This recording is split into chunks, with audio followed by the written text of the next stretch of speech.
doing? Oh god.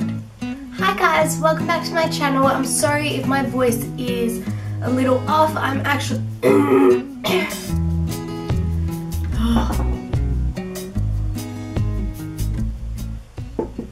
Hi guys, welcome back to my channel. I apologize if my voice is sounding a little husky or rough. I'm actually currently sick, which is why I didn't film last week either, because I was sick then as well. But I didn't want to go another week without putting up a video, so I thought I'd come back this week and do my winter skincare routine, because I'm probably 99% happy with the way it is at the moment. My skin's not too bad. It's a little dry because obviously it's winter, so that's just gonna happen. It's natural. But yeah, I'm pretty happy with it at the moment, and I really like watching them when other people do them, because I like finding out other products that I may be able to try out or test and see if it works for my skin and if it benefits it from some way. So yeah, I thought I'd share with you guys what I've currently been doing to my skin to try and keep it in check with this crazy winter weather that is going on in Melbourne right now. It is ridiculous. So with that being said, if you would like to know what I include in my winter skincare routine, then just keep watching. So whether during a particular day I wear makeup or not, I first go in with my, ooh, it's leaking, with my St. Ives green tea facial scrub, which I don't actually have at the moment because I've currently run out. I need to run to the store and get some. But about 2 to 3 times a week I'll use my St. Ives Blemish Control Apricot Scrub. It's just a bit more coarse than the green tea one, so it's kind of a bit more of an exfoliator instead of being able to use it day to day to wash your skin. So I'll go in with that and concentrate on areas particularly around the center of my chin, around my nose, and through kind of the middle of my forehead, just to kind of remove any built up dirt or clogged pores that may have formed throughout the day. But yeah, it's so nice and gritty, so it actually feels like it's really deep cleaning, which I like. It's hypoallergenic, it won't clog your pores, and it's also dermatologist tested. And it also contains salicylic acid, so it will dry out any breakouts you may have or spots or anything like that, which I love. And yeah, it's just really nice. It's not too rough on the skin, so you don't feel like you're kind of causing damage or anything like that. But yeah, it says for best results you can use 3 to 4 times a week, so if you feel like your face gets quite built up with dirt and oils and stuff like that, you could use it more if you wanted to. I find it's fine just using it 2 to 3 times a week, but it's completely up to you and how you like to do your skincare.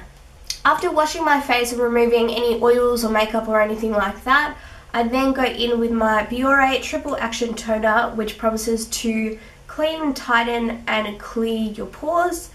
It does contain salicylic acids, which means it will dry out any breakouts or pimples that you may have on your skin.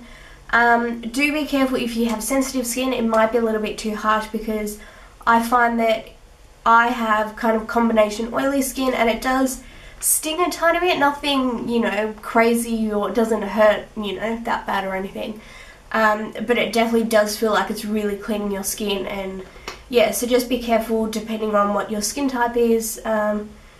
It does have quite like a alcohol clean kind of smell, which I don't really mind, but if that's something you don't like, then probably skip this. But it's kind of, I personally think, a kind of cult product that has been around forever, and it's, yeah, it does the job and it's cheap, and yeah. So I'll just apply that to the cotton pad that I use, just like this, and then wipe it particularly through my T-zone to remove any excess oil or dirt on my skin. Occasionally I will use 2 pads, but normally one's just fine. Yeah, so I just wipe that through my T-zone and my skin is all good to go. I've recently started using this Subtle Energies facial oil, which contains Mogra, I don't particularly know what that is, sandalwood and rose oil. So it can be used as a daily facial moisturizing oil, or for things such as a facial massage and stuff like that. The great thing about this is you can either use it by itself as a serum, or if you prefer to mix it in with your moisturizers, you can do that as well. But yeah, I really like it. It does have like quite a strong scent. I'd say quite florally and woody. So yeah, if you don't like overly smelly facial products, then it probably isn't for you, but I quite like it. Yeah, I also included this and another product I'm going to mention in my blog post from Tuesday, so I'll link that below if you're wanting to go check that out. I was a bit worried at first using it that it might break me out or something like that, and the fact that I naturally have quite oily skin, I was worried that it would just add to that, but it doesn't at all, which I really like. It doesn't contain any parabens or synthetic fragrances or anything like that, and they're not tested on animals, which I think is awesome. For my daily moisturiser, I like using the Nat Face Restore Moisture Cream.